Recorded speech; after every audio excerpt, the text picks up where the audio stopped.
Previously on Shirley Draws. I didn't know who to draw. I'm literally making Among Us fan art. A piece of me died inside while drawing this. Maybe Nintendo won't come after me for making this video.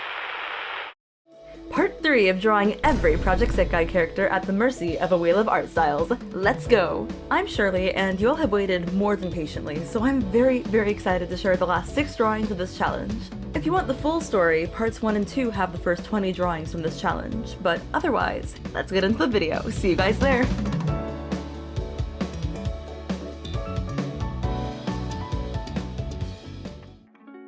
Okay, so for those of you just tuning in for this challenge, the way that it works is basically I have a wheel of characters from Project Sekai and a wheel of art styles, and that kind of determines what I have to draw. And the first one for part 3 was basically the equivalent of a free space. I got to draw Meiko in my art style. And this one was probably like the most chill for me to draw out of the whole challenge because I didn't have to constantly cross-reference all my references to make sure that it was consistent with the style. I just got to sit back and be like, you know what, let's just draw Meiko. Pinpointing your own art style is pretty tricky, so I'm not trying to be like, this is the definitive, this is the epitome of Shirley Draws art. It's more so I just drew her and how I felt like drawing that day. Some things you'll notice though that are consistent with a lot of my other art is the very saturated warm color schemes. For the fully digital art, you can kind of see that clean line art that I like to do. I also kind of started experimenting with how I shade the hair, putting in some more shadows in there, as well as these cute little circle highlights in the hair. I started doing that especially for my series Mascot Unmasked, and I had so much fun with that. Which, for those of you who don't know, Mascot Unmasked is a web series that I've been working on that's slightly anime inspired, and it's just very chaotic. It's about this girl who is her university mascot, but the series is from her perspective, so she's convinced that she's the coolest person in her school and basically a superhero. All that aside, Meiko is a cool character. I haven't listened to a lot of songs featuring her, but I do like her design primarily because I like the color red. I'm a sucker for the color red, you can tell, look at my Sona. I think what's cool for her design in Project Sekai is that while the silhouette and shape of it is pretty simple, they found cute little ways to add more detail and make it a little more complex, like the little zipper on her skirt, as well as the shirt collar thing, and the details on her cuffs, as well as her boots, how the fabric kind of wraps around it in a unique way. I think it's a cool way where her design is relatively simple, but it still has a lot of personality to it, which I think is pretty cool. Now that we got the free space out of the way, let's do something challenging, drawing in someone else's art style. The next character that I got for this challenge was Kohane, in the art style of my friend Cam. Cam is my friend. They are very cool. They have very whimsical art with a lot of personality to it, a lot of cartoon elements to it where their art feels very alive. I've done a few collabs with Cam in the past actually, including one that also had my siblings in it, where we did Genshin art and read a fanfiction about Genshin that my sister wrote for us. We also did a challenge together more recently, last month, where we described characters we liked to the other person, and they had to try to draw that character without knowing who the character was. Ultimately, my drawing of Kohane doesn't fully feel like it's their art style, but it does have elements of their art style. I try to get that thin line art, the expressive faces with kind of how they draw eyes, as well as the hands. Hands are tricky for me because, they're hands. But I tried to have the fingers kind of widen at the ends like they do in their style, instead of how you might see in anime where they taper at the ends. It was a lot of fun going in, adding all these little details, as well as the hair. I love how lively their hair feels. The hair they draw feels like it has the right amount of bounce and dimension to it. So I tried to kind of give it that feeling when I was drawing Kohane's pigtails. Overall, Kohane is adorable. I love her character design. When I mentioned to Cam that I was drawing Kohane inspired by their style, they did mention that they were gonna go draw Kohane as well. So here's my little fan edit.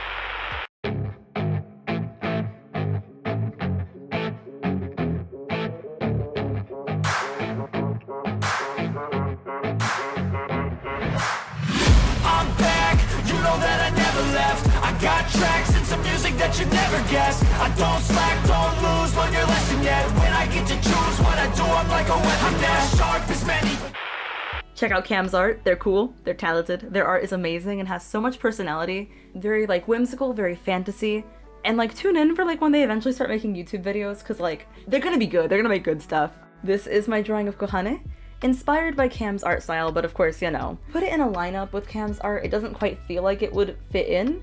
But I think I have some elements from their art in it. The next character I have for you guys is Akito. in the art style of Bratz dolls.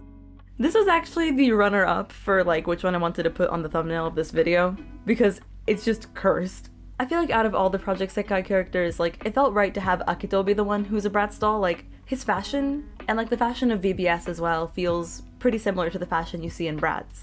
It was very interesting trying to adapt the proportions from Bratz into his face. They've got like huge eyes, very, very defined lips, and pretty strong shading. The references that I have here include things from like the dolls to the show adaptations. Quick break, not for a sponsor, just for me to mention that I really liked the song recommendations people gave me in the previous video of like songs featuring Kaito. You guys have like incredible music taste. So for this video, I dare you in the comments below to share your favorite Vocaloid songs and or songs that are sung by Project Sekai singers. Like, this is just me asking you guys to help me build a really good playlist. I'm always looking for like good new music to listen to, and like the Kaito songs are good! This drawing is actually like over a year old now. I drew this in July of last year. Challenges take me a while, videos take me a while, I know. So, you know, my memory of drawing him is not as like recent, but you can see that I kind of went crazy with the glow layers and like increasing the contrast in his hair, like making his hair as shiny as possible. And you see me going back being like, okay, I need to commit to it and make his lips like even more like defined. But yeah, this is Akito if he were a Bratz doll.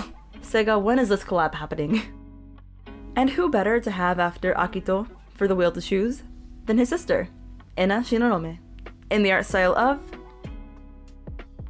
my friend Hika. The wheel keeps picking my friends, and honestly, I'm not complaining. Hika is an artist and cosplayer extraordinaire. She's done a lot of art and cosplays for the Project Sekai fandom. She's actually drawn Ena before and cosplayed as Ena, and has cosplayed Ena with a drawing of Ena. So I decided that I would draw Ena in an art style that I haven't seen Hika draw her in yet, which is like her more detailed art style. She also has an adorable chibi art style. If you saw the part 1 I mentioned, like, she designed like keychains of every single Project Sekai character in like a cute little chibi art style. So like this challenge, but the art's actually cute. Some things that were kind of fun for me to incorporate, inspired by her art style, were the little like detail lines she does to kind of like give the hair dimension. Also adding a lot of detail, because like she's really good with detail in her art style. I had a lot of fun doing like the ruffles in the bottom of the skirt, for example. I love the eye shapes in her style, so it was fun to incorporate that. A lot of the speed paint is kind of me going back and being like, okay, where can I add more detail and how can I make it like closer to the canon design? Because I feel like she's very good at like incorporating a lot of elements from the canon designs. Whereas like in my art, you'll see sometimes I'll cut corners in my art and kind of simplify things. Something I notice is like Hika's art generally will be pretty close and pretty on model to the characters, so I wanted to try to be consistent with that in my drawing of Ena. I don't know, I'm really happy with how the line art for this one turned out. Like, it feels really solid. I also like how she does her line art in like lighter colors than pure blacks. It gives it a softer look while still feeling very polished. I also added this little border thing that she does sometimes on her drawings because I thought that'd be cute. And that was my attempt at drawing Ena in Hika's art style. Again, don't forget to check out Hika's stuff. It's linked in the description below. Next up we have Toya in the art style of Project Diva. You know, now seems like a really good time to put a break in the video to like let you guys know that I've like never made a mistake in my life. Like, I've never messed up on anything. I've never drawn the wrong prompt. I always like, my videos always go exactly as planned and I have the plan perfectly. Anyway, onto like the actual drawing. This is very much a trust the process kind of drawing, as were most of my drawings in this challenge when they had 3D rendering in their art styles. Because I don't know about you guys, I'm not gonna open Blender and like try to recreate the style of Project Diva. I'm dedicated to this challenge, but not that dedicated, unfortunately. So instead I wanted to approximate that look of 3D rendering in a 2D drawing, and try to get similar types of shading. And I know it won't look perfectly like a 3D model, but that's alright. It's like a similar idea. For those of you who don't know, Project Diva is kind of similar to Project Sekai. It's a Vocaloid rhythm game. It's the one that was like big when I was in my Vocaloid phase growing up. I don't know if that like makes me sound old though by saying that. A lot of my favorite songs in my like early Vocaloid years were things that were featured in Project Diva. Getting into Project Sekai was actually really cool for that reason, because I could go back and like, you know, enjoy a fun Vocaloid rhythm game with like new characters, and like the characters from this game are kind of the heart of it. Project Sekai I think is so good because of like how different everyone's stories are, and how ultimately they're all connected to each other by music. Midway through the speed paint, you kind of see me go crazy with the liquify tool, And that's because I had a little bit of time away from this drawing and I was like, oh, now I can see why I didn't like it. And I was able to kind of go back and fix things. Sorry to like the Vivid Bad Squad fans for how the wheel was in this challenge. Like, the only Vivid Bad Squad member who got drawn in like the entire challenge up until this video was An in part 1. She's been kind of lonely in those like end of the video wrap-ups where everybody stands with their groups, so I'm sure she'll be really happy to have the rest of her group back with her. Vivid Bad Squad is probably like one of my top units for like their music style. I really love the music that Vivid Bad Squad puts out. It has so much energy and like it's something that you want to dance to.